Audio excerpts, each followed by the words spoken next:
E já liberei a prática 3 de VPL para entrega no dia... Tá errado isso aqui. Não, acho que é isso mesmo. 20/11? Vamos conferir aqui. Vai. Que loucura. Não, esse aqui. 20/11, tá certinho. Tá certinho. Então tem muito tempo. Ó, muito mais de 20 dias aí, pelo menos, para vocês entregarem. Então a prática VPL, essa prática vale ponto.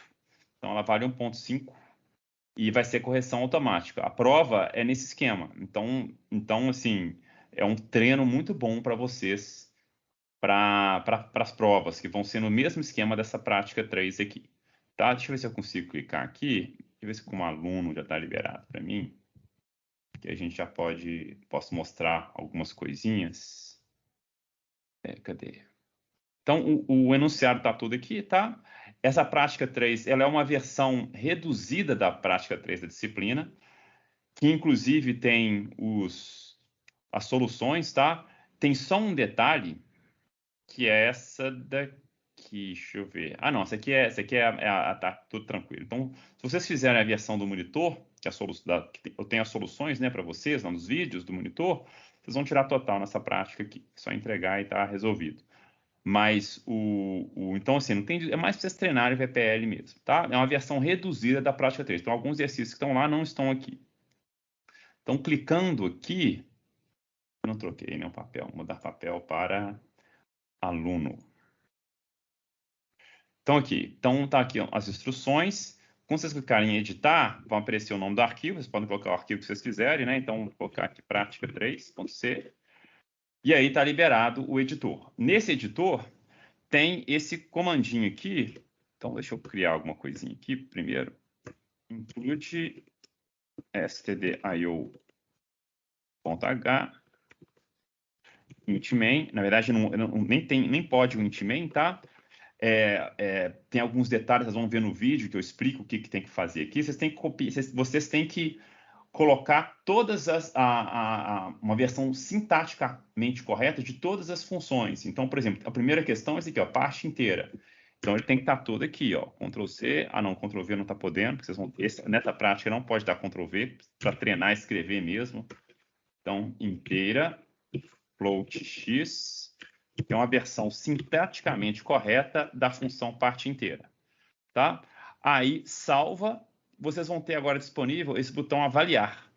Pode usar quantas vezes quiser. Aqui ele conta, eu acho, o número de vezes que eu avaliei. Quando eu clicar aqui, ele vai compilar, mostrar aqui que eu avaliei uma vez, e vai ter aqui, a gente vai ter aqui nesse lado direito, os erros, né, que vão acontecer. Aqui tem erro de compilação. Que erro que é esse? Ó? Undefined reference é porque para compilar a minha prática, eu tenho que implementar todas as funções da prática. Todas. Então, mesmo que seja uma versão incorreta, como essa daqui, eu tenho que implementar. Então, eu sugiro, antes de começar a implementar a prática 3, me façam essas versões toy, né, essas versões bobas de todas as funções que eu peço na prática 3, compila, rodou, aí vai estar uma nota que os testes não passaram, alguns aqui pode passar por sorte, e aí sigam em frente. Beleza? Então é isso aí. Legal. Deixa eu voltar aqui. Meta turma, trocar meu papel para professor. E aí a gente vai conversar com vocês agora no chat. Não é isso aqui que eu quero isso daqui. Eu vi que tinha gente com mão levantada. Paulo Vitor, pode falar. Professor, tá me ouvindo? Sim, estou ouvindo. Minha dúvida é sobre aquela questão de desafio da prática 1. Sim. Vamos abrir ela aqui, só para todo mundo saber o que é. Tá bom. Espera aí. Prática 1, variáveis. É do CPF, né? Isso. Beleza, pode falar. Então, no item 3, ele fala: calcule a soma dos produtos de 10 dígitos, onde o dígito menos significativo passa a ser a dezena dos dígitos verificadores. Eu queria saber o que você quis dizer com o dígito menos significativo. O dígito menos significativo é o dígito que tem menos valor, tá? Então, qual que é o dígito? Na verdade, isso já gerou confusões, tá? Mas o que eu quis dizer é o seguinte: esse número aqui, ó, né? Qual que é o dígito menos significativo dele? É o 9, é o que tem menos valor. Tá? Qual que é o dígito que tem mais valor? É o 1 aqui, ó. Esse 1 significa o quê? 10 milhões? Deixa eu ver aqui, ó. 3 com 3, 1 milhão, 2 milhões, 100 milhões. Tá vendo? Esse 1 aqui quer dizer 100 milhões. O 9 quer dizer só 9. Então, menos significativo é o que tem menos valor pra gente aqui. Eu estava imaginando que eu ia ter que fazer, tipo, outra parte do programa para ver qual dos dígitos era o menor dele. Não. É o mais à direita. Tá? É o mais à direita possível. Tá bom, tudo certo. Eu fiz a versão assim, considerando mais à direita mesmo, porque eu imaginei então que fosse isso. ótimo. Só que eu queria tirar a dúvida mesmo assim. Essas definições, elas geram dúvida mesmo, tá? Que bom que você tirou aí comigo. Tá bom, Beleza? obrigado. Nada. Então vamos lá, acho que tinha mais um. Eduardo Fernandes, pode falar. Oi, professor, tudo bem? Oi, tudo bem, e você? Tudo bem. Eu assisti o vídeo semana passada, só que eu esqueci. Aí ontem, quando eu fui fazer o meu programa, eu fiquei em dúvida para usar o float ou o double. Qual que é a diferença mesmo de um número de ponto flutuante simples de um duplo? É só a quantidade de memória que esses tipos de dados usam, tá? Então, isso está aqui lá na... Cadê? Vamos lá. Na aula de compilação. Aí quando a gente fala de pontos flutuantes, explica como é que um ponto flutuante é armazenado na memória. Cadê? Aqui a gente fala de conversão. Isso, aqui, ó, número de pontos flutuantes. Então, essa parte a gente explica como é que vai representar ponto flutuante na memória. Tem uma vírgula, né? Tem uma parte inteira, uma parte fracionária. Como é que a gente faz isso? Aí a gente explica como isso é feito, né? Que é a história do ponto flutuante, que você tem uma parte para o expoente, uma parte para a mantissa, né? Para o sinal. E isso ocupa 32 bits. E por ocupar 32 bits, tem um limite. Né? Então, qual que é o maior número ponto flutuante que você consegue representar? Você vai colocar, não é, né? Você tem essas representações fixas, né? Do tipo que é um infinito, negativo. Tirando isso daqui, o que você vai ter que fazer?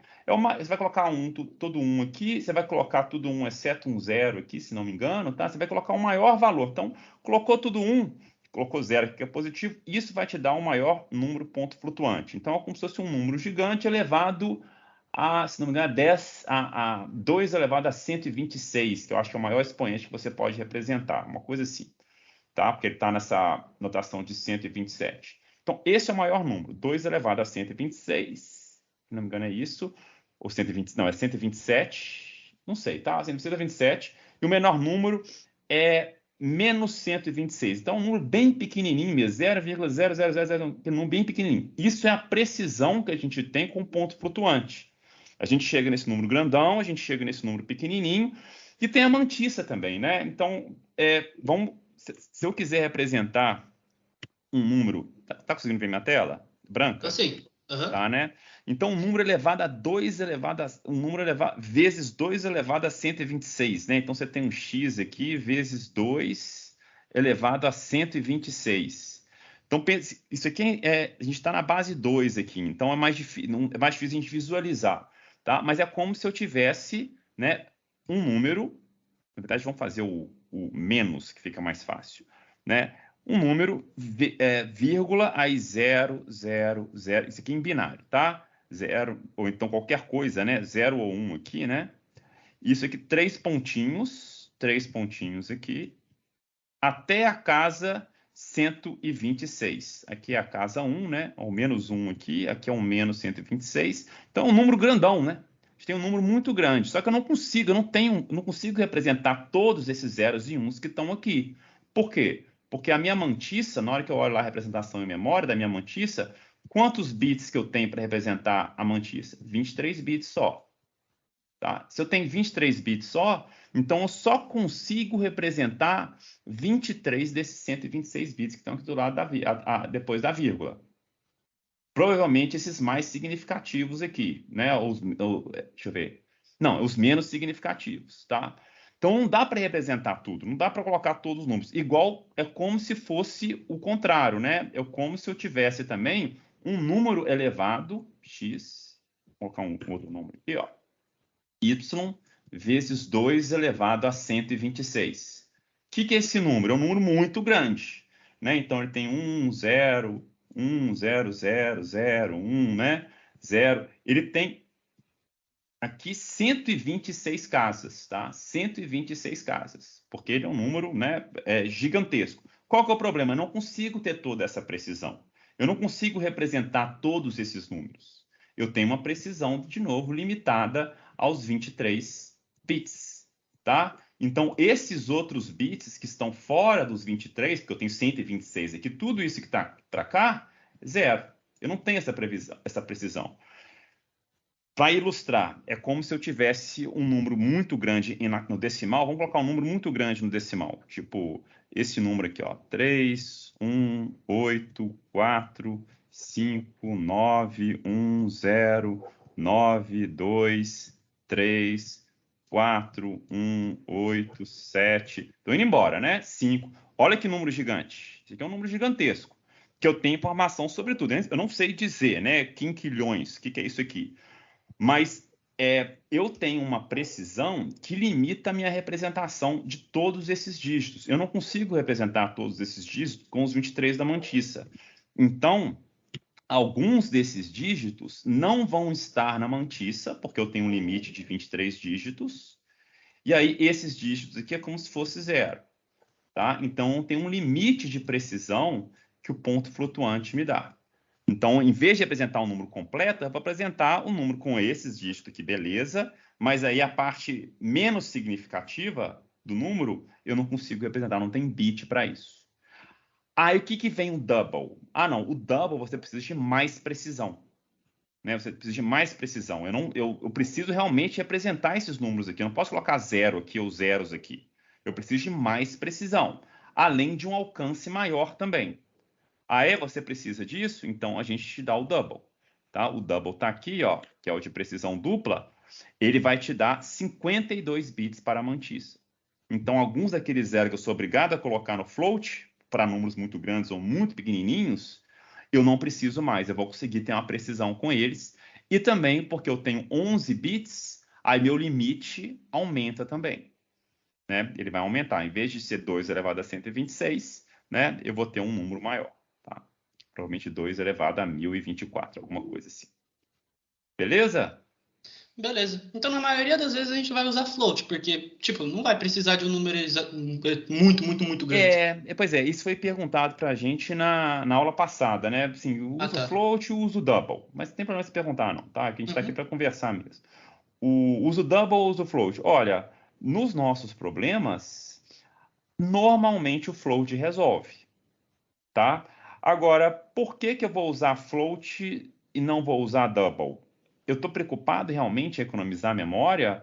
Os computadores hoje eles não precisam tem memória suficiente, né? Porque vocês têm que pensar que a linguagem C ela é de 1970.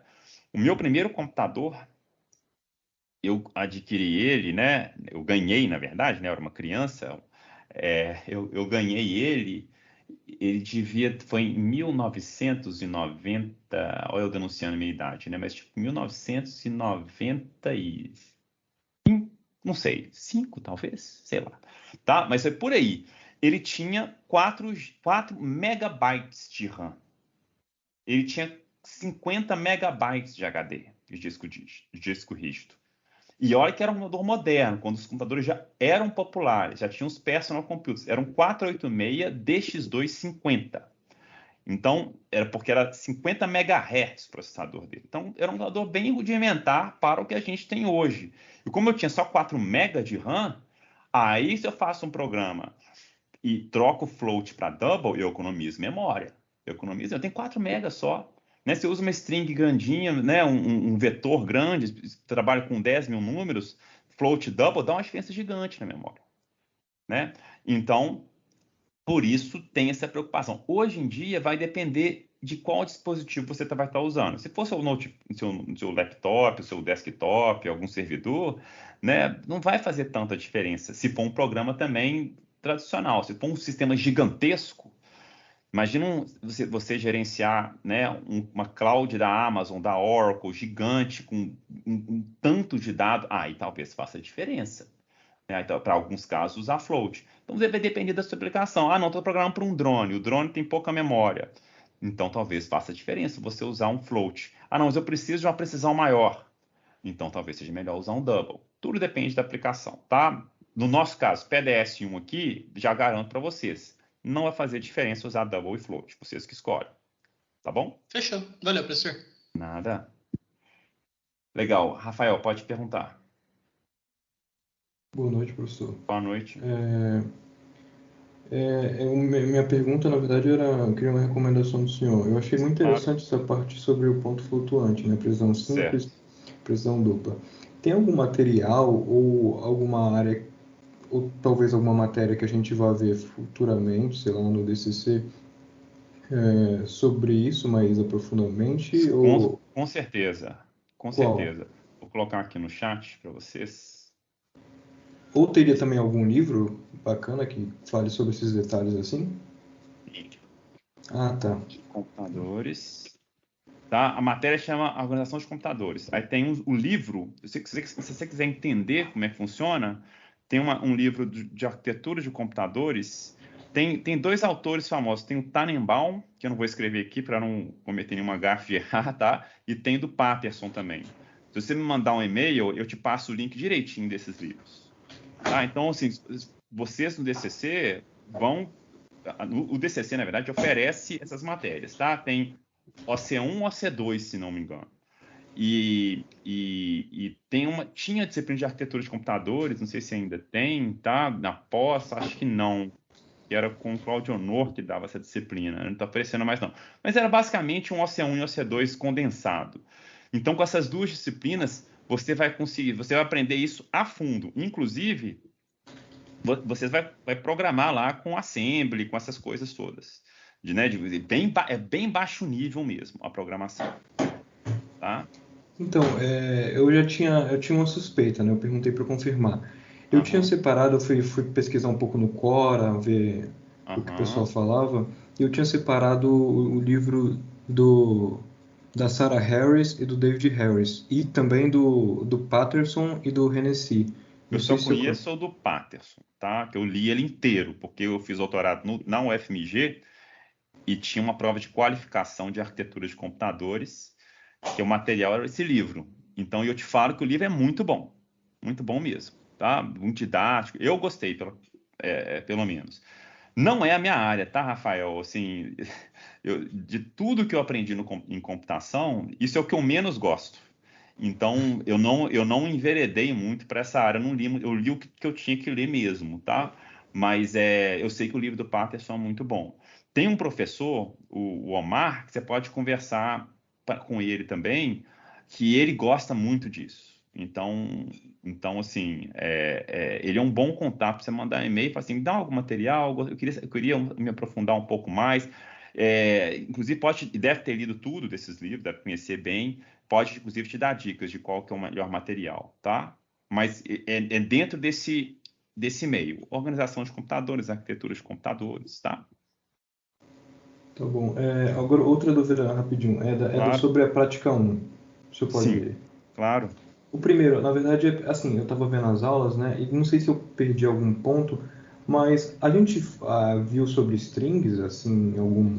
Não, vocês vão ver sobre strings no final, depois da prova 1, tá? Então, string é aqui, ó, vamos ver.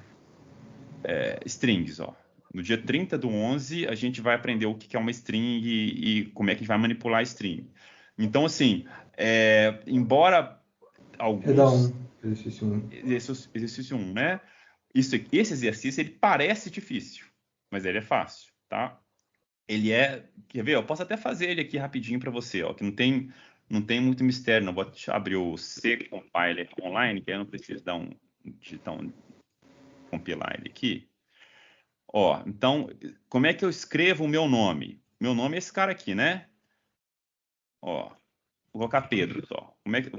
Printf Pedro, estou escrevendo Pedro. Agora eu quero escrever o código ASCII disso. Então, ao invés de eu escrever os caracteres, eu poderia escrever, inclusive, assim, ó, %C, %C, %C, %C, %C, né? 5 caracteres, eu tenho os caracteres P, tenho o E, tenho o D, tenho o R e tenho o O, certo? Agora, se eu substituir isso daqui, vamos até fazer dos dois jeitos, ó, /n, vou colocar um /n, não precisava desse aqui. a N aqui. Eu vou substituir o %C para %D. O que ele vai imprimir agora? Ele vai imprimir o código ASCII desses caracteres. Então, quando eu não posso salvar, é só compilar. Então, quando eu rodar isso aqui, ó lá. O problema é que aqui tá ruim, né? Então, eu tenho que imprimir assim, assim, assim. Mostrar os caracteres. Tá aí, né? Então, Pedro, ele imprimiu meu nome. Agora, separados por esse hífen, eu tenho o código ASCII dos meus caracteres. Porque, de novo, um char é um inteiro na memória. E eu posso usar ele à vontade, tanto como char na impressão, com %C, ou posso formatar ele como inteiro. Aí ele imprime para mim um inteiro correspondente, que é o código da tabela ASCII. Beleza? Eu não entendi. E esse print inteiro, ele me retorna um decimal, né? Esse print %D aqui? Sim, é um decimal, né? Isso, pode ser o I também. O I funciona também, dá na mesma. Eu gosto do D, tá? O Vitor, e se eu aproveitar que eu vi o Vitor ali no chat, um dos nossos monitores é o Vitor Rezende, que está aí no chat respondendo com vocês, tá? Eu vou mandar um e-mail apresentando eles formalmente. Tem o Fernando César também, e eu tenho um monitor da pós que vai ajudar a gente. Terça que vem é feriado, então não dá. Na outra terça já teremos monitoria. E aí vocês podem falar com o Vitor, tá? Tirar qualquer dúvida com ele. E ele, inclusive, tem explicações melhores. Ele sabe muito mais de linguagem C do que eu. Então, vocês podem perguntar esses detalhes. Nossa, ele dá de 10 a 0 em mim. Então, diferente de %D para %I, como é que... Pergunta para ele, que ele te fala que tem explicações, tá? Por que não... Por que às vezes usar o %D, por que não o %I. Beleza? Beleza, eu acho que o meu deu problema no fim também porque eu usei o scanf. Eu pedi para o usuário. Aí o Scanf é Aí complicado. mudou tudo, Aí não dá. Não use Scanf. É isso aqui, ó. O exercício 1 é isso aqui. Essa bobeira aqui. Eu que compliquei na cabeça. Não, porque é normal. Porque, né, você já sabe um pouquinho de programação, aí você fica... Você, né, acha que a coisa é mais complicada do que ela é. Beleza? Então, deixa eu só ver aqui no chat, antes de passar para o próximo, porque eu vi que tinha umas perguntas aqui. Aí, ó, isso mesmo, viu? O Vitor, gente, ele pega as provas antigas. Inclusive, Vitor, nós vamos colocar a prova 1 do semestre passado para você, também disponibilizar, que fica igualzinha a prova do VPR, que deu para os meninos, então, vai ser legal. Telinha de uma calculadora. Mais ou menos, viu, Lucas? Um pouco, tá? Porque na calculadora você tem um limite, definido por memória, só que é um pouco além disso. É como se... É aquela história, né? Eu não tenho memória para representar todos os dígitos daquele número grandão. Aí eu consigo até representar ele grande por causa da definição do ponto flutuante, que tem um expoente, né? Você multiplica o número por 2 elevado a um expoente, mas você não consegue representar os números menos significativos. Tá?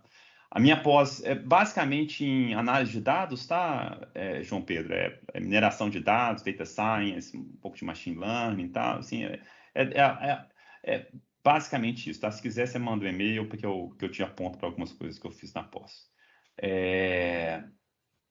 Que mais? O João Pedro, isso aí é tudo curso, é tudo disciplina. Então, tem uma linha dentro da computação, que é uma linha mais voltada para hardware, como o computador funciona, que aí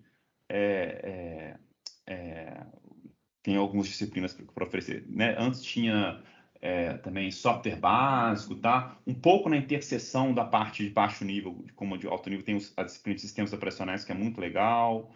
Beleza? Então, vamos voltar aqui para as mãozinhas levantadas. Cauê, pode perguntar. Ô Pedro, eu acho que essa outra pessoa estava na frente. Tudo bem, João Pedro. Então vamos lá. Porque eu consigo ver só a ordem, vocês estão vendo, né? Eu vejo na ordem que aparece aqui para mim. Então depois do João Pedro, você, Cauê. Pode falar, João Pedro. Professor, você poderia explicar um pouco a questão 2 da prática 1? Ela foi algo que eu não entendi direito. A 2? Claro, Isso. lógico. Então vamos ver aqui. Prática, exercício 2. Esse daqui? Troca de valores? Esse mesmo. Tá. Esse exercício, olha, para mim, ele é o exercício mais importante dessa prática. E ao mesmo tempo, depois que você resolve ele é o mais bobo. Você fala assim, não, mas peraí, é só isso? Ele resume tudo que vocês precisam saber sobre variáveis, ou praticamente tudo que vocês precisam saber sobre variável. Ele está nesse exercício aqui. Quem pegou e conseguiu fazer isso aqui já está entendendo o que é uma variável. Pelo menos assim, já tá no caminho de ficar confortável com o conceito de variáveis. Aí eu vou até abrir aqui.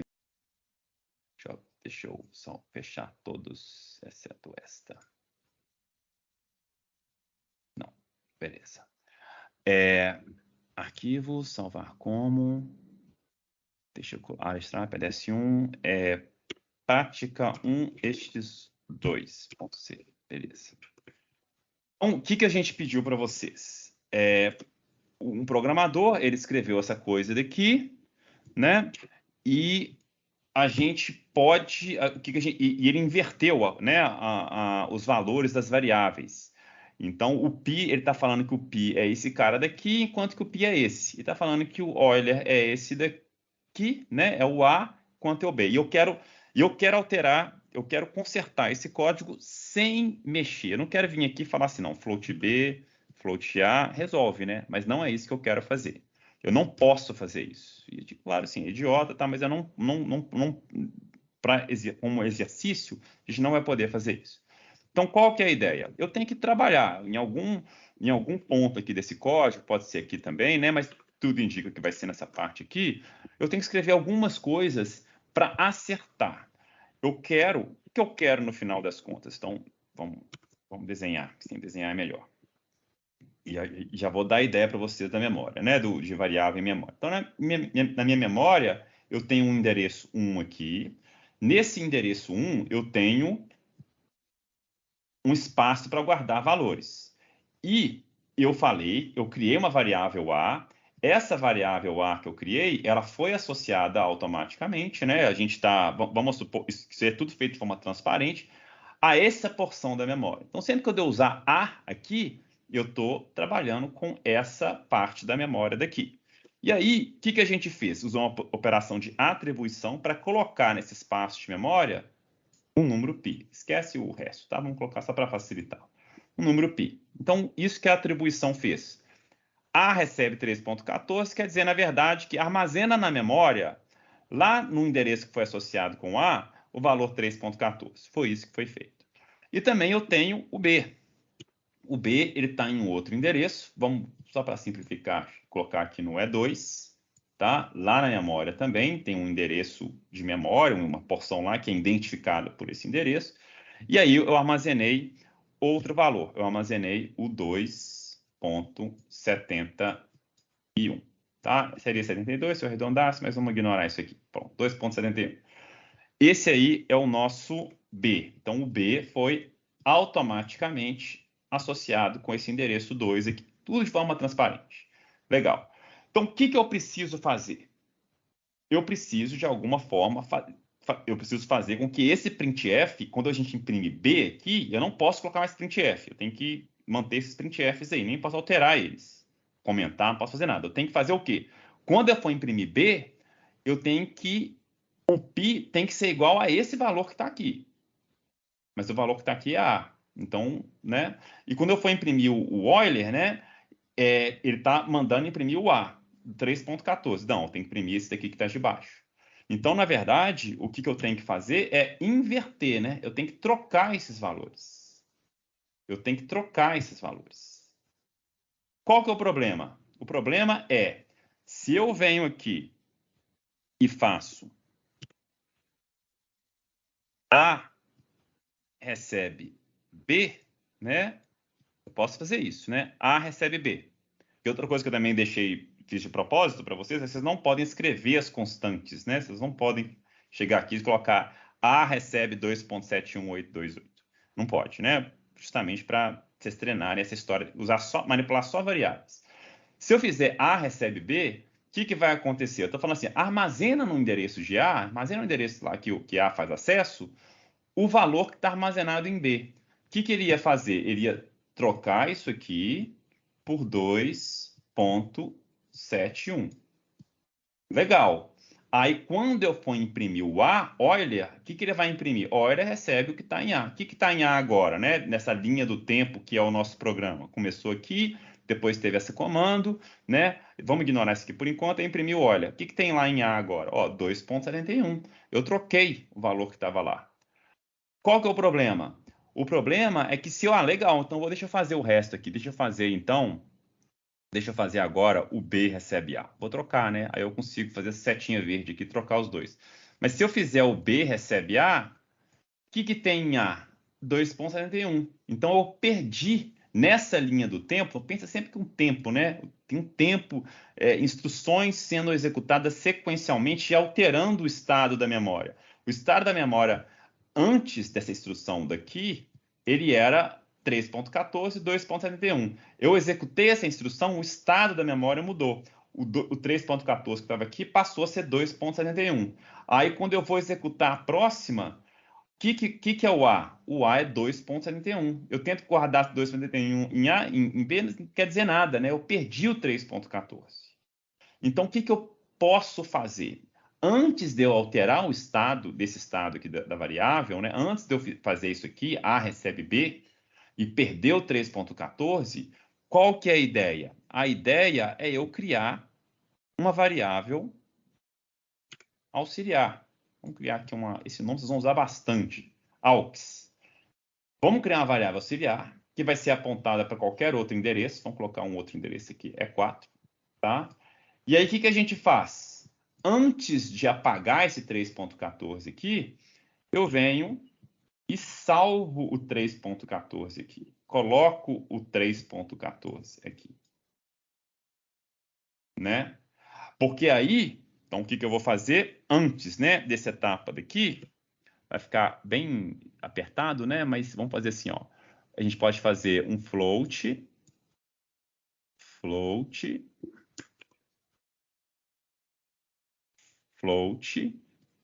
aux, recebe A.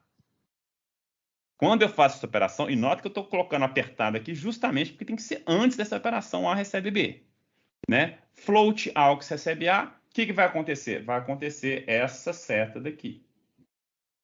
Né? Essa seta vai acontecer e nesse endereço que aux faz acesso, que eu criei a variável. Então, se eu criei a variável, aux tem acesso a um endereço. E aí, nesse endereço que ele faz acesso, eu estou armazenando o conteúdo de A. Que nesse momento do código, né, o conteúdo de A é 3.14. Eu armazeno 3.14 aqui. E aí resolve, ó. A recebe B vai fazer isso daqui, né? A recebe B vai fazer, na verdade, isso daqui, né? Vai tirar o 3.14 e colocar o 2.71 aqui, né? E agora, isso aqui não, ó. Isso aqui não. Não vou fazer essa operação, não. Que operação que eu tenho que fazer agora? Agora, B, que é isso aqui, eu tenho que colocar o 3.14. E onde é que está o 3.14? Está em aux, né? Então, eu vou fazer agora B recebe aux. Que é essa variável de backup, né, para salvar o valor de 3.14 lá. Coloquei o aux lá, pronto, aí 3.14 está aqui. Agora, quando eu for imprimir B, ó, vou chegar aqui nesse printf, na linha do tempo, ó, agora, quando eu for imprimir B, qual que é o valor de B? 2.71. Não, peraí. Ah, não, eu troquei, né? Eu esqueci de fazer esse aqui, ó, o B recebe aux. Então, o B, que é isso aqui, ó, o B agora recebe o valor de aux. Faltou desenhar. Então, 3.14 aqui. Então, o que eu vou fazer agora? Quando eu vou imprimir o B, eu fiz a troca com esse B recebe aux. Agora, em B está armazenado 3.14, B recebe 3.14. Na próxima instrução, o que vai acontecer? Order recebe A, né? É igual ao valor de A. O que tem em valor de A? Está aqui, ó. Foi atualizado para 2.71. E acertamos o programa. Tá certo? Entendeu? Ah, não, entendi sim. Eu tinha ficado mais confuso, mas por causa do enunciado, porque eu não sabia o que eu podia ou não alterar no código. Mas agora ficou mais claro. Ficou mais claro, né? Beleza, show de bola. Então vamos lá. Quem mais? Agora é o Cauê, pode falar, Cauê. Ô Pedro, são coisas boas. A primeira, que na prática 1, o exercício 4 eu não consegui fazer. Eu entreguei sem ele. Isso muda alguma coisa ou tudo bem? Não, como eu falei para vocês, em termos de pontuação... Ah, não. Não é o 4, é o desafio, perdão. Ah, não, tá. Esse desafio aqui, eu acho que é o desafio mais problemático que a gente tem até aqui, tá? De todas as práticas. Por quê? Porque esse desafio, ele envolve várias coisas. Isso aqui é mais, sendo bem honesto para vocês, esse desafio aqui é mais para a galera que já sabe programar e quando vê esse exercício aqui, né, tem vontade de bocejar. Porque né, o cara já fez um ensino técnico, a escola técnica, já sabe programar em C e tal. Então, isso aqui boceja aí pelo menos alguma coisa para ele brincar com as coisas que ele já sabe. Então, ele vem aqui e faz o desafio. Vocês que não sabem programar, eu de maneira nenhuma espero que vocês resolvam isso daqui, até mesmo porque é um exercício que dá para resolver de diversas formas, ele é mais complicado, usando vetor, né, strings é de um jeito, sem usar é de outro jeito. Então, aqui é para brincar. Tá bom? Eu sei que alguns colegas de vocês chegaram a fazer, isso é ótimo para treinar, mas não, Cauê, de maneira nenhuma. Você não precisa se preocupar. Se você não fez, você ainda está conseguindo acompanhar bem a matéria. É só até aqui mesmo que a gente está pedindo, tá bom? Beleza, e outra coisa, assim, aquele int main, é porque, por exemplo, eu posso usar, agora eu vou falar de outra coisa, tem o float, o double, essas coisas. E tem um que chama int também. Qual que é a diferença desse int para o int main? Calma. Tem uma coisa que é int main, que é isso aqui, né? Então, int main, um zero aqui. Isso daqui é um bloco que chama uma função. Isso é uma função. Você chegou a ver a aula de funções já? É uma das primeiras? Se for, sim. Eu acho que sim. Gente, de novo, tá? Não preocupa em ficar com vergonha que não assisti a aula, viu, Cauê?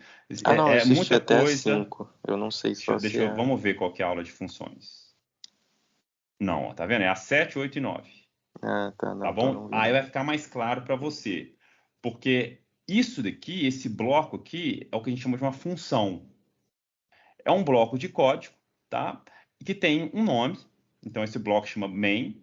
E aí, é uma função que, no final dela, as operações desse bloco, elas vão resultar em um valor, que é esse valor do return aqui. Então, é como se todas as operações que estão aqui, elas fossem convertidas, tá? Você converte isso aqui em um número. Aqui, o número vai ser convertido em zero só. Então, a função, a main é mais complicada, mais boba, né? Mas eu posso ter outras funções. Aquela função que a gente já viu, né? Posso ter uma função soma, né? Essa função soma, ela pode ter 2 parâmetros. E aí, o que eu posso fazer? Eu vou retornar A mais B. Tá aí, ó, uma função que soma 2 números. Função boba. Então, o que essa função está fazendo? Ela está ela converte essas operações que estão aqui dentro em um número, que é o A mais o B, que são esses 2 parâmetros que estão aqui. Então, eu posso, inclusive, vir aqui, ó, colocar um printf. Posso, na verdade, criar uma variável aqui, ó, vamos criar mais fácil, né? X recebe soma de 4,10, tá? Chamei essa função eu criei, aí ela vai ser transformada, isso aqui vai ser transformado, né? Então, depois que essa função for executada, vai chegar o 4, vai ser armazenado aqui em A, vai ser passado para cá. O 10 vai ser passado para cá, para o B, né? Aí, o que a função vai ser transformada? No que o return está falando que vai ser transformado. Então, return é como se fosse uma função de devolução. Ó, você me chamou, estou te devolvendo esse valor. Que valor que eu estou te devolvendo? A mais B. Então, ela vai te devolver 14. Então, o valor de x é soma de 4 e 10. Então, soma de 4 e 10, depois que for executado, ele vai ser transformado em 14. Então, é como se eu estivesse fazendo int x recebe 14. Tá? Então, esse aqui é um int, que declara o tipo de retorno da função. Qual que é o tipo de dado em que essa função é transformada? É no inteiro. Tá bom? A mesma coisa com o main aqui. Esse main, no final dela, ela é convertida num inteiro. Tá? Esse daqui e esse aqui é outra coisa. Não é uma função, não tem um bloco aqui.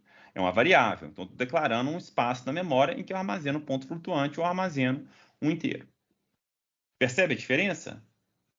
Sim, sim. Isso vai ficar Entendi. mais claro depois que você vê as aulas de funções, tá? Que é uma matéria complicadinha e que vai explicar muita coisa, mas que explica muita coisa. Beleza, eu posso só fazer uma coisa, perguntar de Claro, novo? claro. Como eu te disse, não sei se você lembra, semana passada eu te falei que eu não sabia nem abrir um arquivo. Certo. Essas listas eu tô fazendo com aqueles vídeos de uma pessoa resolvendo. Isso, do Mas Otávio. assim, eu tô entendendo. Tentando Então entender. isso Ótimo. Isso é tudo bem, fundamental. você acha? Aham. Com certeza, viu, Cauê? O mais importante é que você consiga acompanhar. Se algum ponto do vídeo você não entendeu, tipo assim, por que ele está fazendo isso? Não entendi essa lógica aqui, não. Aí você para e chega aqui na quinta-feira e pergunta, Pedro, não entendi aquela parte do vídeo que ele fala isso, isso e aquilo. Aí a gente resolve. Se você estiver entendendo, é aula, tá? Você está aprendendo, então tá ótimo para mim. Tá bom? Tranquilo, tranquilo. Obrigado, viu? Nada. Deixa eu ver se tem mais gente aqui. Tem mais gente. O Cauê, o Léo, que estava na fila. Pode falar, Léo.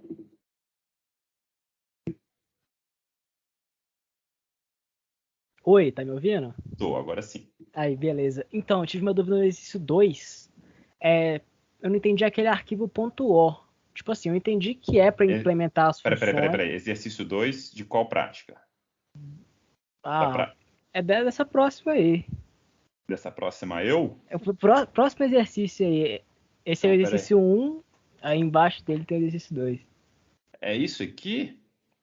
Essa aqui. Não, é o troca de valores? Próximo Conta exercício. poupança. A próxima prática, quer dizer, Próxima desculpa. prática. Então vamos lá. Que só tem, acho que um exercício só, aquela das funções que tinham.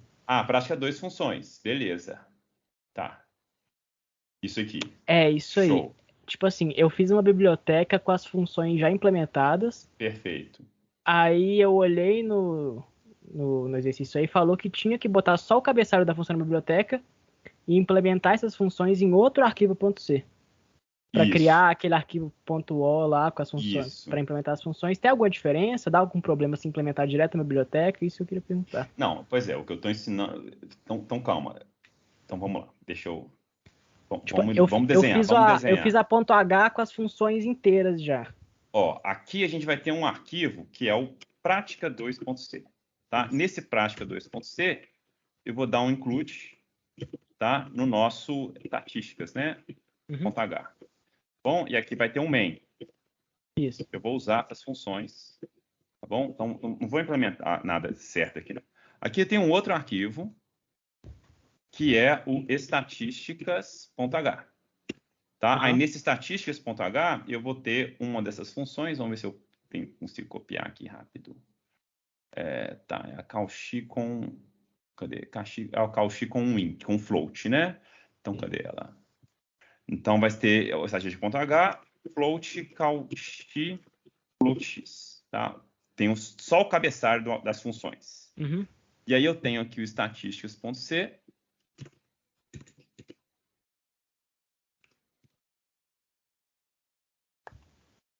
.c, em que eu tenho efetivamente a implementação desses caras. Então, return, vou colocar um return 0.0 aqui só para ter implementação. Beleza. Aí sua dúvida é qual? Pode falar. É mais porque fácil agora. Eu li as questões do exercício lá, eu tinha feito só o estatística.h, aí eu dei um include nele no prática 2.c e fiz o main. Aí, na hora que eu fui enviar, eu olhei, não, você tem que entregar 3 arquivos. Eu falei, não, peraí, tem alguma coisa errada. Aí eu botei só, aí eu apaguei o .h, botei só o cabeçalho, aí eu fiz esse outro, estatística.c, para implementar. Eu não entendi por que tinha que fazer isso. Tem alguma diferença? É a mesma coisa? Olha, isso tem muito a ver com a organização de código, tá? E com padrões. Muitas vezes não tem importância, não. Você pode, inclusive, colocar tudo aqui no ponto C, dar um include no ponto C aqui, dar no ponto H também, colocar tudo. Isso aí não tem muita diferença, não. Agora, por que existe essa convenção? Tá? Esse arquivo aqui, o ponto H, a gente vai incluir ele aqui, tá? E o que vai ter no ponto H? Só essas definições. Então, é como se o que o include faz? O include é como se eu estivesse fazendo isso aqui, ó. Ele pega o arquivo inteiro, copia e cola. Isso que o include faz. Então, ele vai colocar o conteúdo do ponto H aqui. Tá? Colou, E aí com isso daqui, o que eu consigo fazer? Eu consigo vir aqui e falar assim, ó, float A recebe cauchy, né? Cauchy de 2.5, 2.4. Tá bom? Sim. E como eu tenho esse cabeçalho, na compilação, ele sabe que o cauchy existe, uma função que existe, ela está aqui declarada, ela retorna float, então tá tranquilo, né? O parâmetro dela é um só e é um float, então você consegue compilar, você compila e consegue verificar se o seu código está correto ou não. Sim. Mas por que você não dá para gerar o ponto A, o A.exe? Não dá para gerar o A.exe direto. Por quê? Porque está faltando esse código aqui. Cadê o código da cauchy? Né? Aí o código da cauchy, ele vai estar em outro lugar. Ele está aqui, no ponto C, primeiro, né? Aí, olha que não tem main. Não tem main aqui. Por que não tem main? Porque aqui tem funções que não estão atreladas necessariamente a um único programa. Tem o seu programa que você fez, mas essas funções são gerais. Cauchy posso usar em diversos outros programas. Então, eu não quero atrelar ela a um main. Eu vou criar uma biblioteca. Eu vou criar uma biblioteca compilada em que você pode usar o cauchy, eu posso usar essa função cauchy, qualquer um pode usar. Aí a gente gera o arquivo .o, que é o arquivo compilado disso, com o código desses caras.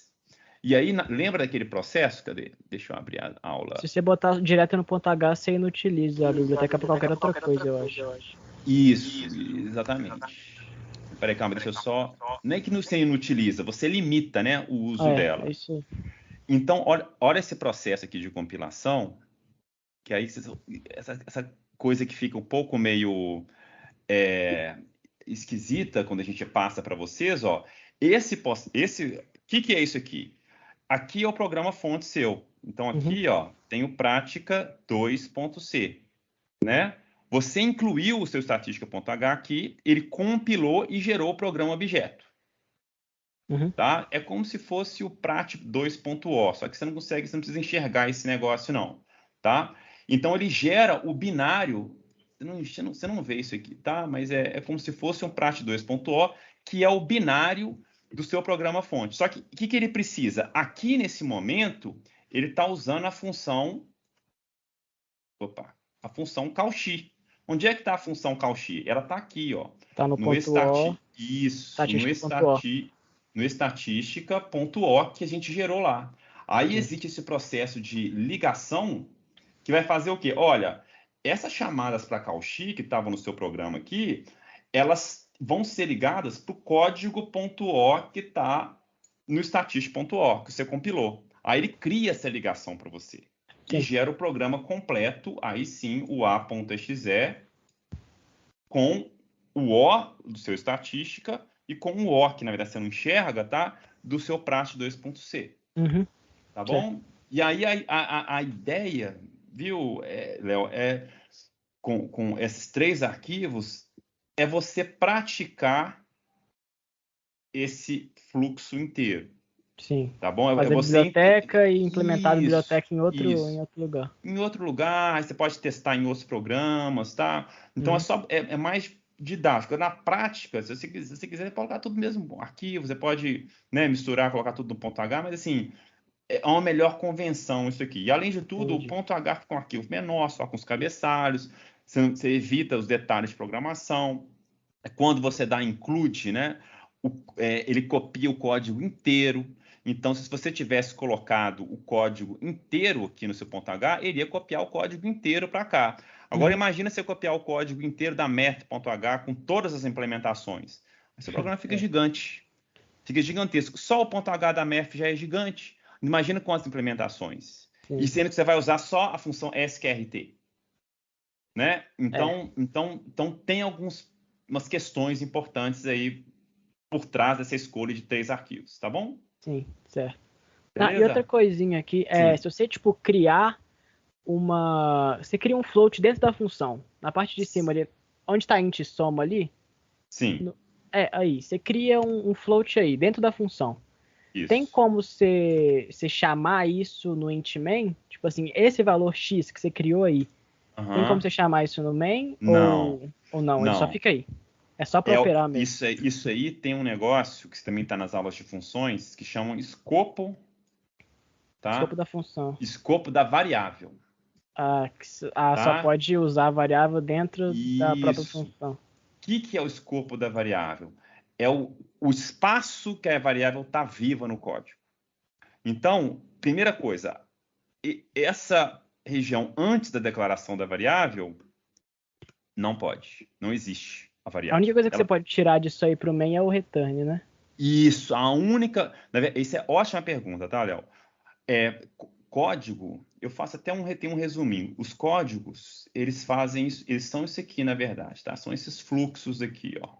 Tá? Que pode ser, inclusive, uns negócios assim, esquisito, tá? Então, você tem um código aqui, que conversa com esse código aqui, que conversa com esse outro código, que volta para esse código. Você pode ter o que você quiser, tá bom? E essas bolinhas aqui são as funções. Então, essa aqui, por exemplo, a minha função main, tá? Essa aqui é uma outra função, vamos colocar uma função m aqui minha. Essa aqui é uma função n minha, tá bom? Ou usando os nomes mais tradicionais. Uma função f, aqui é uma função g, tá? Aí, como é que você conversa com as funções? Você envia parâmetros, né? Que são esses caras aqui, ó. Tá? São os parâmetros. Aí, essa função executa, ela chama essa daqui, tá? Também passando parâmetros para ela, e tem um return aqui, que devolve o valor. E aí depois vai ter um return aqui que devolve esse valor. Tem função sem retorno, né? Tem. Função, por exemplo, que imprime coisa na tela. Você chama, imprime coisa na tela, não tem que retornar nada, por exemplo. Tá? Então, é a forma que você tem para fazer a comunicação desses blocos separados, que a gente chama de funções. É através de parâmetros e dos returns. Você envia o input para a função, a entrada, através dos parâmetros. Ó, soma o quê? Soma 2 com 7. Beleza. Agora me devolve. Com return. Então, eu vou te devolver com esse return aqui. Aí, com esses parâmetros return, você faz as comunicações entre esses diferentes tipos de código. Tá bom? E o que está dentro do bloco só existe dentro do bloco. A não ser que seja variável global. Então, a gente vai ver algumas variáveis globais. Eu posso fazer uma int aqui, ó. Int pi igual a 3.14. Essa é uma variável global, que o escopo dela não está dentro de nenhuma função. O escopo dela é tudo a partir da sua declaração. Tá? Agora, essa aqui está dentro desse bloco. Então, é a partir da declaração só até aqui. Esse é o escopo dela. O A, né, e o B também só até aqui.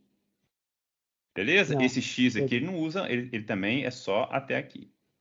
Tá bom? Sim, tranquilo. Beleza? Certinho. Ótimo, show de bola. Obrigado, Pedro. Nada. Esqueci de anotar as perguntas, depois eu vou ter que ver esse vídeo de novo para relembrar. Eu vou até aproveitar, já que para não ter menos trabalho, né? Então, deixa eu colocar aqui a pergunta do Léo, que a última que eu vi é escopo de variáveis, né? Depois eu olho direitinho.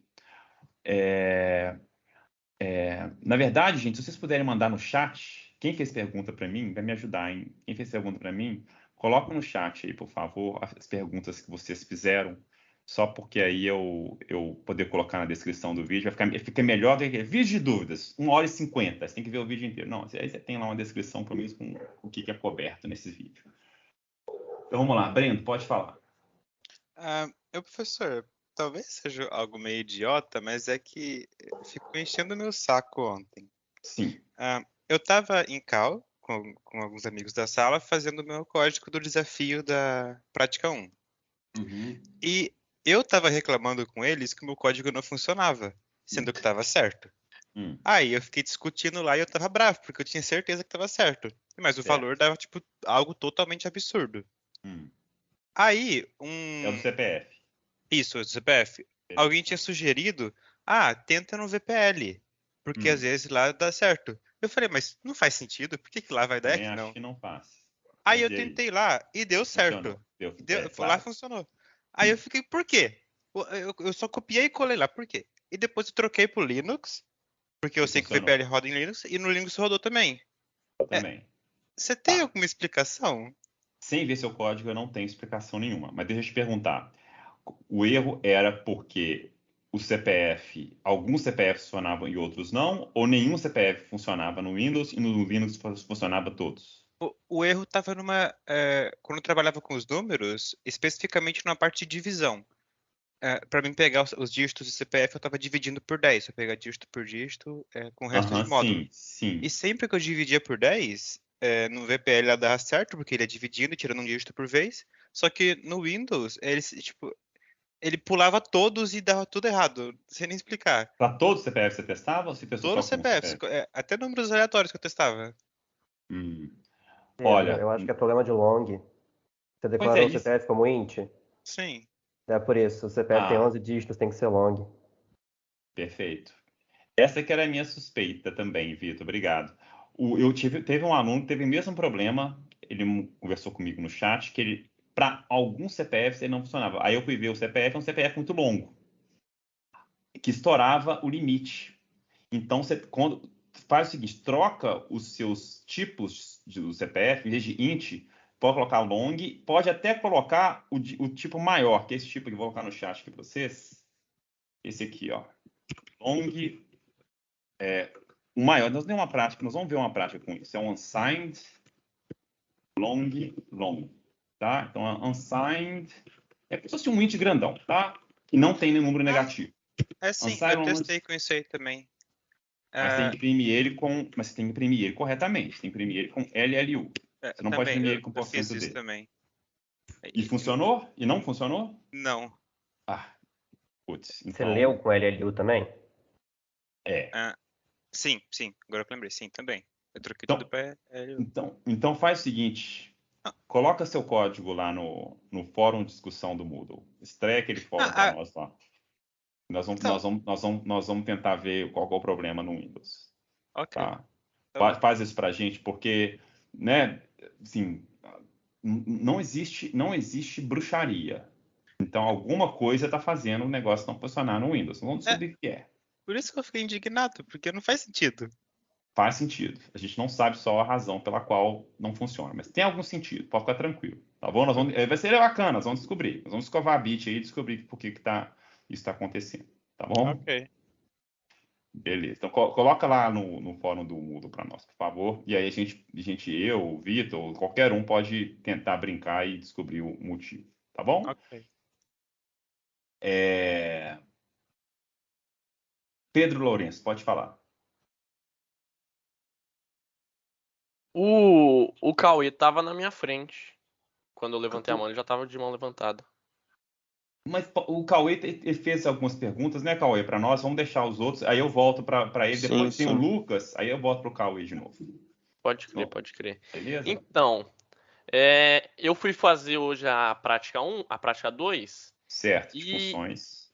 Aí eu cheguei e fiquei perdidão quando eu vi, por exemplo, essa B e a C.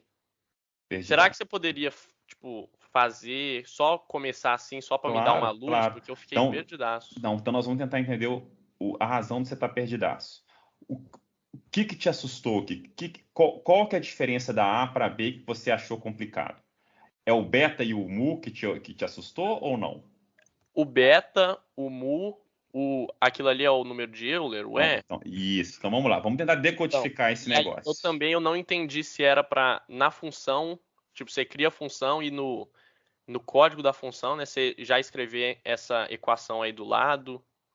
Então vamos lá. Então, perfeito. Olha, o que você tem que fazer é o seguinte. Primeira coisa, vamos criar a função. Qual que é o nome dela? O nome dela está aqui, ó, Gumball, né? Então a gente vai criar o nome dela, Gumball, aqui. Beleza. Fechou? Aí eu tenho que descobrir o que ela retorna. Essas funções da matemática, elas retornam uma coisa só. E qual que é o valor? Ela vai ser um número float, tá? Ou double. Vamos colocar float aqui para simplificar. Float. Então, minha função retorna float. O nome dela é Gumball. E eu tenho que, para terminar a definição dela, eu tenho que ver quais são os parâmetros dela. Quantos parâmetros que ela tem? 3. Eu calculo em cima do x, do mu e do beta. Então, são 3 parâmetros, né? E 3 floats. São funções estatísticas, então tem a parte fracionária. Então, vamos colocar aqui, ó, o primeiro float. Float x. O segundo é o mu, né? então é o float. Não existe a letra mu, né? Variável, vamos colocar, a gente pode colocar o que a gente quiser. Eu vou colocar aqui o que eu acho mais parecido, que é um U, tá? Mas você pode colocar um M, se você preferir, você que sabe. Então, float U, ou float M, e o último é o beta, aí sim eu vou colocar um B. Então, float B. Até aqui tá tranquilo? Tá. Então, beleza. Então, pronto. Já defini o cabeçalho da minha função, os parâmetros dela, o que ela retorna, o nome dela. Agora, o que nos resta é o código. Vamos tentar entender essas coisas aqui. Então, beleza. A primeira coisa, então eu tenho que retornar essa coisa daqui, ó. Né? O que é essa coisa? É 1, vamos escrevê-la aqui. Ó. Então, é 1 dividido por beta, né? Então, eu sei que é 1 por beta. Quem que é meu beta? É o Bzinho aqui, né? Então, vamos devagarzinho. É 1 por beta, essa primeira parte. Ó, fechou, hein? Então, essa primeira parte está ok. Resolvi isso aqui. Até apagar. E eu tenho que resolver isso aqui também, que é o quê? É 1 vezes beta multiplica essa coisa, que é o quê? Isso aqui é um número de Euler elevado a esse negócio aqui. Eu acho que eu até explico esse trem aqui, que tem a função exp. Existe uma função na math.h, então eu vou ter que vir aqui, dar um include, tá? Na math.h. Para a função exp. O que a função exp faz? Ela eleva um número ao E. Na verdade, eleva E a um número. Isso. Então, ela faz E elevado a alguma coisa. Então, exp de 1 é E elevado a 1.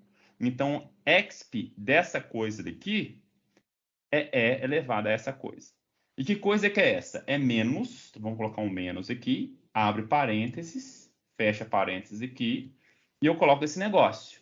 Que negócio que é esse? É o Z, eu não sei o que é Z ainda, mas vou escrever aqui, ó, Z, tá? Mais um outro exp, ó, exp de menos Z. Tá? Aí eu matei. Então, o exp é essa coisa daqui, que é elevado a menos aquela coisa, pronto, matei isso aqui, tá bom? Resolvi. Então, isso aqui é o meu return. É o que a função retorna. Qual que é o problema? O problema é que eu ainda escrevi o que é Z. Z está definido depois, né? Z está aqui. Então, antes desse return, até mudar a cor para ficar mais fácil de enxergar. Antes desse return, eu tenho que declarar uma variável Z, que vai ser usada aqui, que ela é o quê? O que ela vai ser? X. Ela vai ser o X, né? Menos o meu, que eu chamei de U, parênteses, cuidado com os parênteses, dividido pelo meu B. Certo. Pronto. Acabou. Tá? É isso. Tá claro? Tem algum ponto que você viajou aqui nessa explicação? Não, agora ficou bem mais claro. Tá? E é isso, tá? A ideia é criar essas confusões mesmo, esses exercícios. Essa aqui também é um pouco chatinha de fazer, por causa, né, de novo, vocês vão se bagunçar um pouco com os parênteses, mas sai, Mas, tá? assim, é o mesmo Tranquilo. fundamento, né? Fazer Mesmo o fundamento.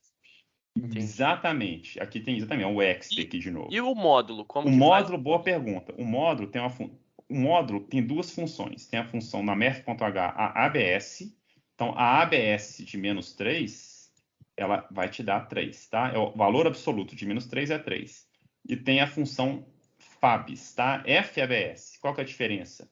É que o FABS, lembra que C é uma linguagem fortemente tipada, ela preocupa demais com os tipos. Então, o ABS, a função ABS, ela tem lá um int, declaração da função ABS, na verdade deve ser um unsigned, né? Porque ela é uma função que não retorna número negativo. Unsigned int ABS, e aí ela tem um tipo, né? O argumento dela é tipo inteiro. Essa é a função ABS, então você só pode passar inteiro aqui. Tem a função FABS, que o tipo de retorno dela é float, e ela na verdade, ela também... Não, é isso mesmo, né? Ela retorna float e recebe float aqui também. Então, como essa coisa aqui é um número ponto flutuante, então você tem que usar a função FABS, que é a função FABS de menos 3.14, ela retorna 3.14. Tá? Então, você vai ter que usar essa função FABS. Beleza? E ali, como tem um negativo antes do do módulo, aí seria... Só você botar um menusão lá antes do Fábio seu. Ah, entendi. Beleza. Aqui vai ser isso aqui. Entendi. Beleza? Que ele te força que o módulo dê negativo. Ele garante, né, que essa coisa daqui vai ser um número negativo. Beleza, tá bom? beleza. Valeu. Nada. Então vamos lá. Mais uma, acho que é o Lucas que estava na frente. Pode falar, Lucas. Tudo bom? Tudo jóia. Minha dúvida é sobre variáveis. Não sei se é muito bobo. Mas Não, de jeito nenhum. Pode perguntar. Não é duas, na verdade, que envolvem variáveis. Uma é naquela lá de trocar os valores das variáveis. Eu queria saber se tem alguma forma de fazer sem variável auxiliar. Peraí, vamos só voltar na prática? É na prática 1. Prática 1.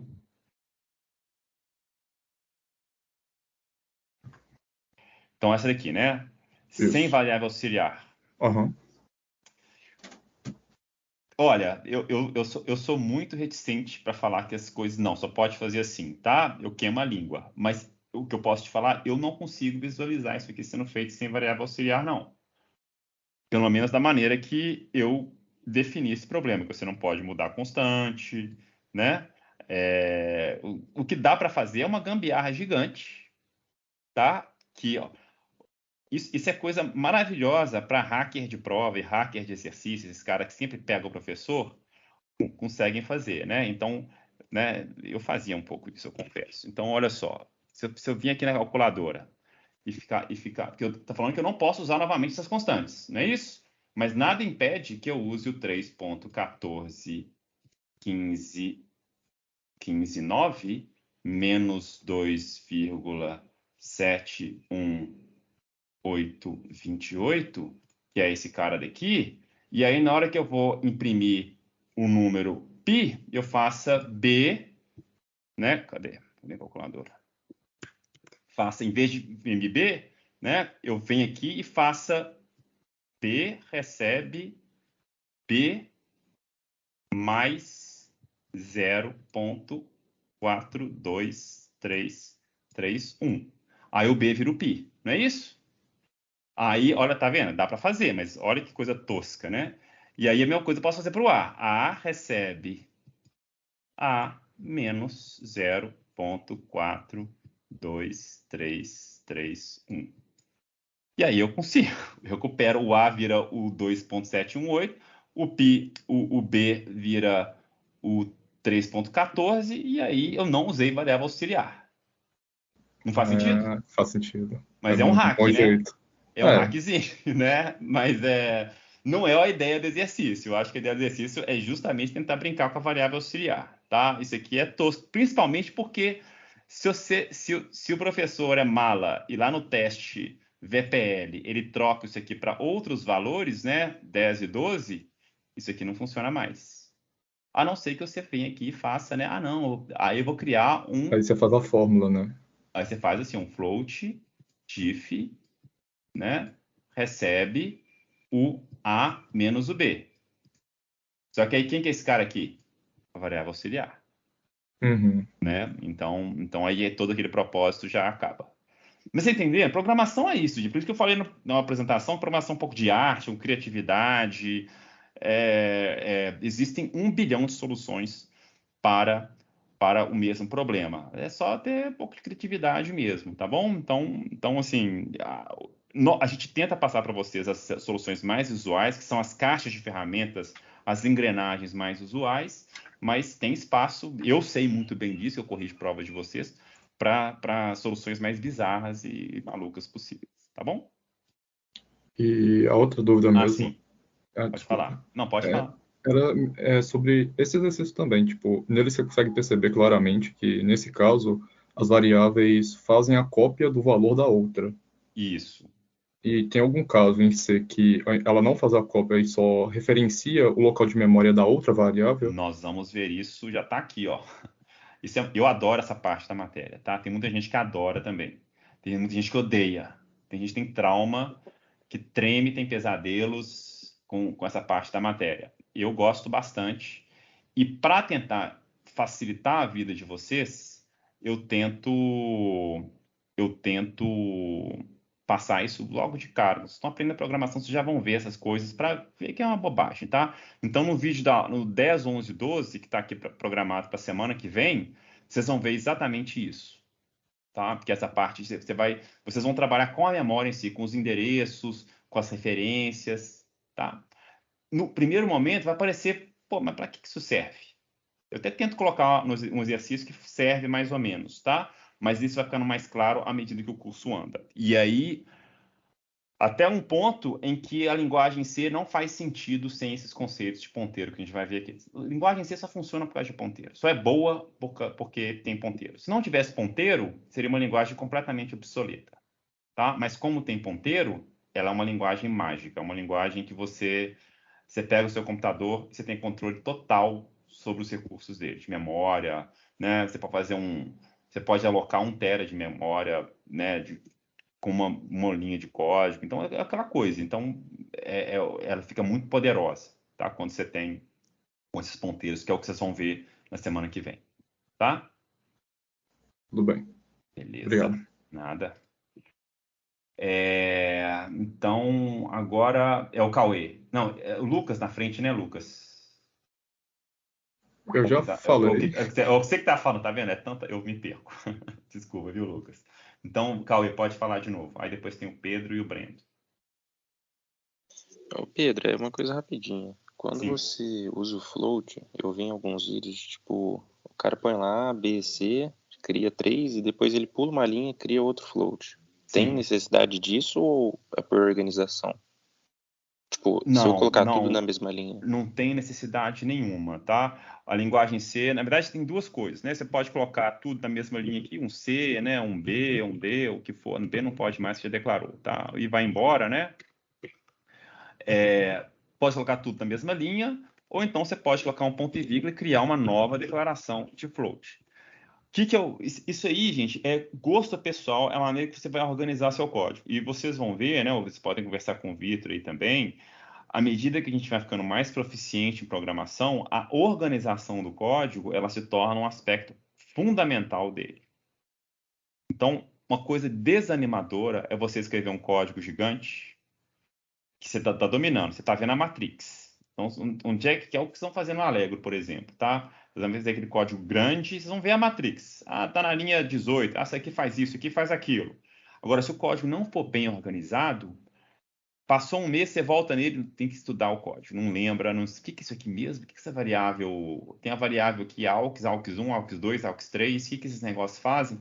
Então, tudo isso vai impactar no seu gerenciamento do código. E aí, existem padrões de engenharia de software, de escrita de software, que te ajudam nesse processo de organização, que aí a gente tem disciplinas, né, aqui no DCC, o PDS-2 ele já vai te dar várias luzes de como organizar melhor seu código, mas tem disciplina de engenharia de software, tá, que vai ajudar mais ainda, tá?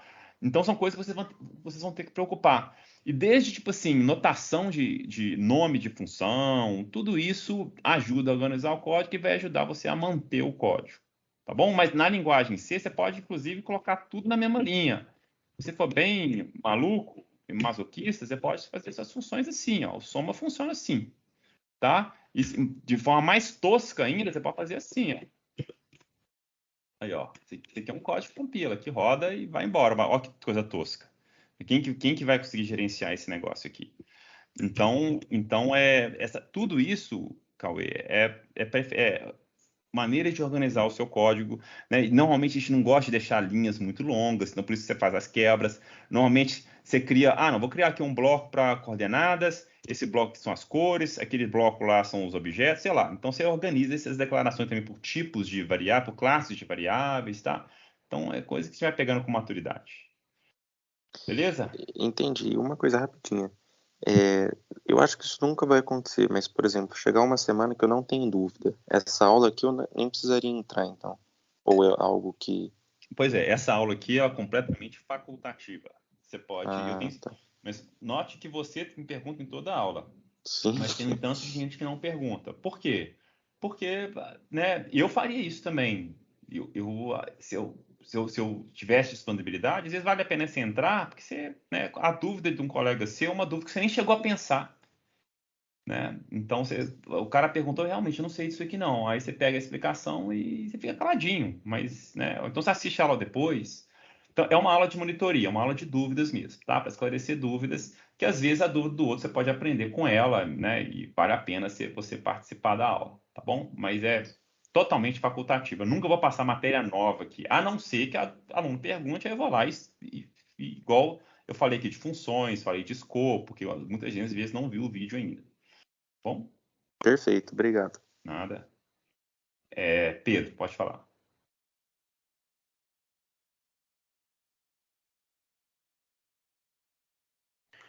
Eu acho que eu já baixei a Esqueceu. mão, tá bugado aí.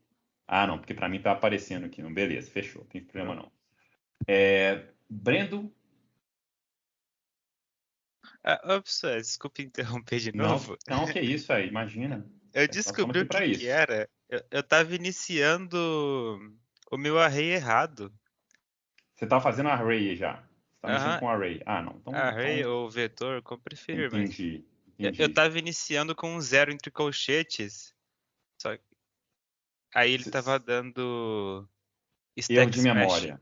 Isso. Erro de memória. Isso a gente vê muito, tá? A gente vai ver isso muito. Então, gente, para quem não entendeu o que ele falou de array, vetor, não preocupem, isso aí é matéria para depois da primeira prova, tá? Mas legal, Breno, que você resolveu.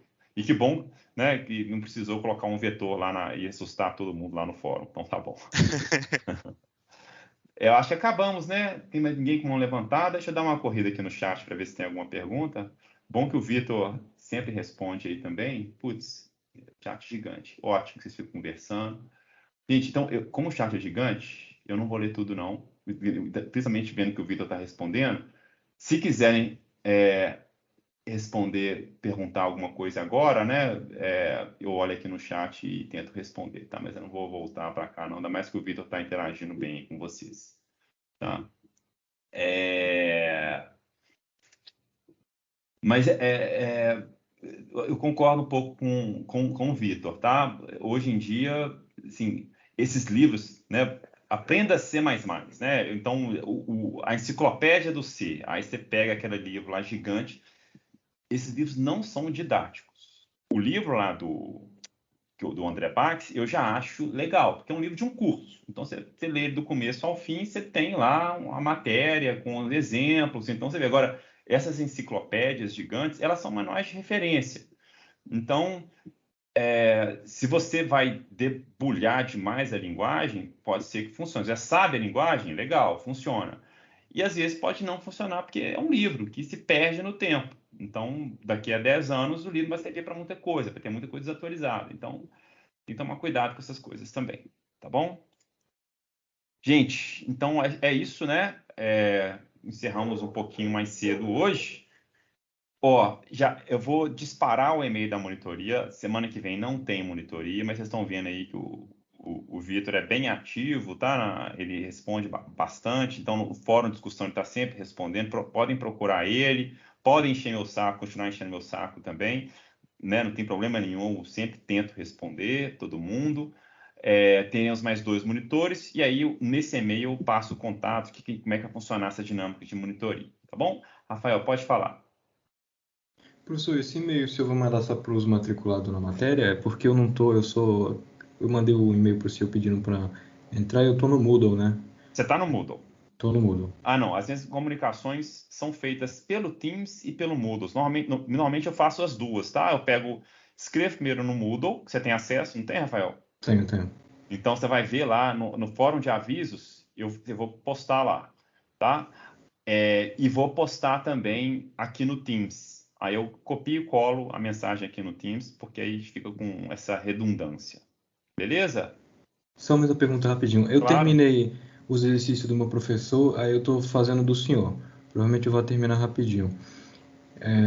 O senhor recomenda eu ir para o URI Online, que é Big Crowd agora, né? Ou para o NEPS Academy? Eu vi o pessoal de maratona, eu entrei no grupo deles, para ir pegando algumas dicas, né? Para aprender. E eu vi eles comentarem sobre os dois. Aí eu fiquei em dúvida, assim, o senhor conhece mais de algum dos dois? Eu acho que eu vi o senhor talvez recomendar o URI, né? Eu recomendei, eu conheço, na verdade eu conheço o URI, comecei a trabalhar com ele, até criei listas de PDS-1 lá, tá, de algumas disciplinas, mas o engajamento foi bem pequeno dentro das minhas turmas, tá? A primeira turma até que andou razoavelmente, depois, sim, era duas pessoas que faziam 1 ou 2 exercícios. Aí eu parei com esse negócio do URI, recomendo o site, então tem lá, né, falam as sessões mais ou menos, mas é difícil de organizar lá, viu, Rafael? Porque vocês estão aprendendo a programar. Então tem exercício lá que vocês não têm ainda as ferramentas para resolver. Então é meio complicado, tá?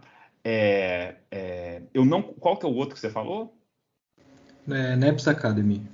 Não conheço, tá? O URI eu conheço, mas eu te falo que lá é um pouco complicado quando você sai do básico, quando você tem uma seção de código lá que são para iniciantes. Essa aí eu acho que vocês podem resolver até o nível de dificuldade 8 ou 7, assim, eu acho que vocês vão dar conta de resolver, eu não sei, tá? Porque pode ser coisa diferente. Então, assim, essa aqui é a dificuldade agora, porque como vocês não têm todo o ferramental e lá não é explícito, não existe um currículo, né, uma ementa, um programa, não, esse aqui cobre até a semana 3 do curso do Pedro lá da UFMG. Não tem isso. Então é um problema, resolve aí. Até que tem, esse aqui usa string, esse aqui usa não sei o quê, tá? Algum tipo de informação desse tipo, mas não é muito garantido, né? Então pode ser que você entre lá no URI e você fique frustrado porque você não consegue resolver nada, porque, claro, você está aprendendo a programação agora. Então, a minha sugestão, se você quer se aprofundar e está tranquilo, você está dominando a programação, vai embora. E tenta ir pelo nível de dificuldade, né? O URI tem um nível de dificuldade, tem a classe de problema. Tenta ir por ela, mas não se sinta muito frustrado se você não conseguir resolver, não. Tá? Tá bom, se eu não conseguir resolver, eu vou levar para o Vitor. Leva para o Vitor, tá? Pode levar para o Vitor, você pode ver as soluções, né? Você pode levar para mim também. Tá? Mas, assim, uma das respostas pode ser, olha, relaxa que isso aqui você vai ver ainda. Porque muitos desses exercícios, mesmo os mais complicados, eles usam estruturas de dados mais sofisticadas. Precisa de uma fila de prioridades, precisa de um hash, precisa de uma pilha. Isso aí vocês vão ver só em PDS2 / estrutura de dados. Aí nem é nessa minha disciplina, é daqui a 1, 2 períodos. Beleza? E só deixar claro, eu programo há muito tempo. Trabalho, faço meu programa aqui, conheço bem, tenho doutorado em computação, beleza. Agora, se eu pego um menino um menino de graduação, que está treinando para maratona de programação, eles dão de 10 a 0 em solução de problema comigo. Maratona de programação é treinamento. Então, você entender as diversas classes de problemas e conseguir associar essas classes de problemas a engrenagens que possam ser usadas para resolver esses problemas. Então, depois que ele me explica, eu até consigo, então é isso aqui que resolve. Legal, entendi. Eu sou capacitado a entender as soluções, mas eu não sou capacitado a resolver esses problemas em tempo hábil de programação. Isso é treinamento, tá? Então assim, é importante que vocês não associem a capacidade de resolver problemas de maratona de programação ao entendimento de programação. A maratona é um passo, realmente, 1 ou 2 passos adiante numa linha para treinar resolver problemas mesmo. Tá? Não é à toa que tem uma disciplina do Vinícius Santos, que é a disciplina de maratona de programação, em que ele fica resolvendo exercícios de maratona com os alunos, tá bom? Então, mesmo aluno sabendo tudo de programação, ele não vai ter todas as técnicas ali, os macetes, para resolver aquilo lá rapidinho, tá?